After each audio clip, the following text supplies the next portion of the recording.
ازيكم يا حبايبي، عاملين ايه؟ النهارده هنعمل حاجه جميله جدا جدا ومغذيه في نفس الوقت ونضيفه وبعمال ايدينا. هنعمل الجبنه القريش بطريقه جميله وسهله جدا ونضيفه ومضمونه.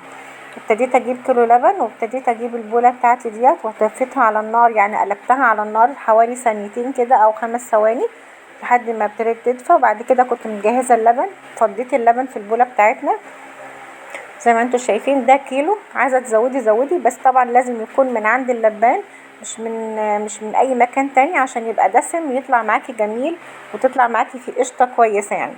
خلاص ابتديت ان انا احط اللبن وغطيته. هبتدي احطه في مكان دافي مثلا زي فرن البوتاجاز، في مكان في المطبخ مفيش مشكله خالص، بس يكون يبات لي تاني يوم، ما يتعملش في نفس اليوم. ابتدى اللبن يروب معايا وابتدت القشطه تطلع على الوش. هبتدي ان انا الم القشطه بتاعتنا واحطها في البوله بتاعتنا كده زي ما انتوا شايفينها. طبعا القشطه دي جميله جدا جدا، قشطه طبيعيه، مش اللي احنا بنشتريها ساعات من محلات كده، لا دي قشطه طبيعيه. عايزه تزودي كميه اللبن زودي على حسب رغبتك زي ما انت عايزه.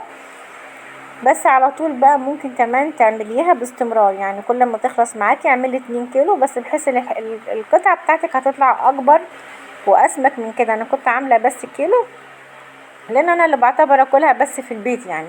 زي ما انتوا شايفين اللبن جميل ازاي ورايب وحلو قوي. ابتديت اجيب الحصيره بتاعه الجبنه وحطيتها تحتها صينيه. هبتدي ان انا اصفي الجبنه بتاعتنا، اللبن بتاعنا، عشان نحوله لجبنه. بس خلي بالك برضو الشرش اللي نازل ده يعتبر كنز في المعجنات، جميل جدا جدا.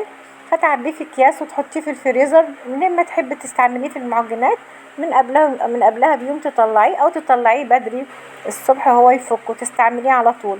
ابتديت ان انا اضم الجبنه بتاعتنا في الحصيره بتاعتنا، وهبتدي اعلقها في مكان بس نفس الصينيه كده لحد ما الميه تبتدي تنشف منها خالص. وبعد كده هبتدي اقطعها احطها في الطبق بتاعنا وتتاكل بقى مع طماطم مع خيار، بتحطي عليها حبه زيت وشطه وكمون كده، بتبقى جميله جدا جدا وخفيفه وجميله قوي، حلو قوي، بيبقى بالشكل الجميل ده وحاجه نظيفه ومضمونه. وزي ما قلت لك الشرش بتاعنا اهوت ما بنرميهوش وبنخليه بنستعمله في المعجنات، جميل قوي. وبألف هنا عليكم يا رب، وسلام.